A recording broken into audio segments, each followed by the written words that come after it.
was one of the country's most shocking events. 10 people killed, 16 others injured after a van plowed down pedestrians on a busy Toronto street. Now we're learning more about the man who has admitted to being behind the wheel. In a 3-hour interview with police, Alek Minassian revealed his motives and his state of mind that gruesome day. He had a 10-foot van available, so I figured that this is perfect. I can it's big enough to have an effect, but not too big that I can't maneuver with it. So the van was the perfect medium size to use as my weapon. Hours after 26 pedestrians were plowed down on a busy Toronto sidewalk, Alek Minassian calmly detailed to police how his plans for an attack had begun 1 month earlier. But he says the idea had been sparked nearly 5 years before.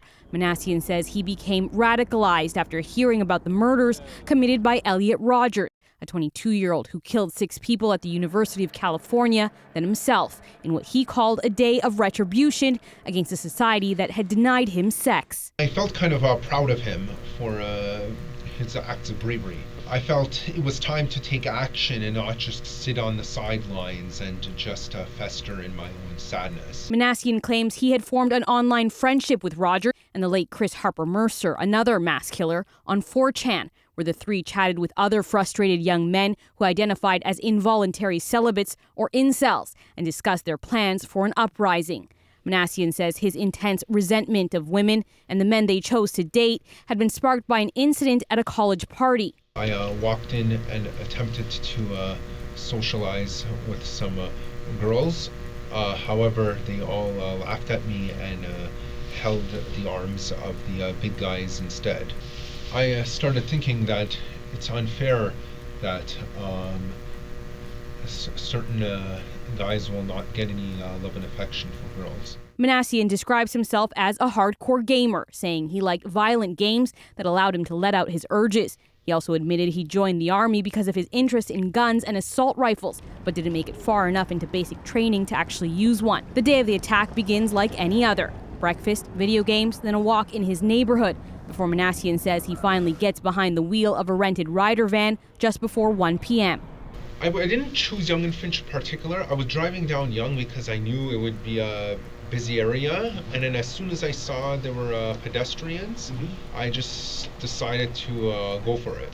I floor the pedal, I speed the van towards them, and I allow the van to collide with them. 8 of the 10 people killed were women, the victims between 22 and 94 years old. 16 others were injured. Minassian admits the only reason the rampage ended was because he couldn't see out of the windshield after someone spilled their drink. I wanted to do more, but I've kind of been foiled by a lack of visibility. So then that's when I turned right, and I saw the cops approaching, so I decided to pull over and get out of my van. Minassian tells police he had hoped to be killed by an officer, but his attempts to be shot ultimately failed. If the families of those people who were murdered and were injured were in this room right now, what would you say to them? I honestly don't know what I would say.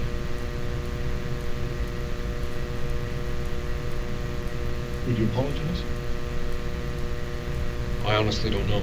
Now, Alek Minassian will be tried by judge only in February of next year. He faces 10 counts of first-degree murder and 16 counts of attempted murder. In Toronto, Janella Massa, City News.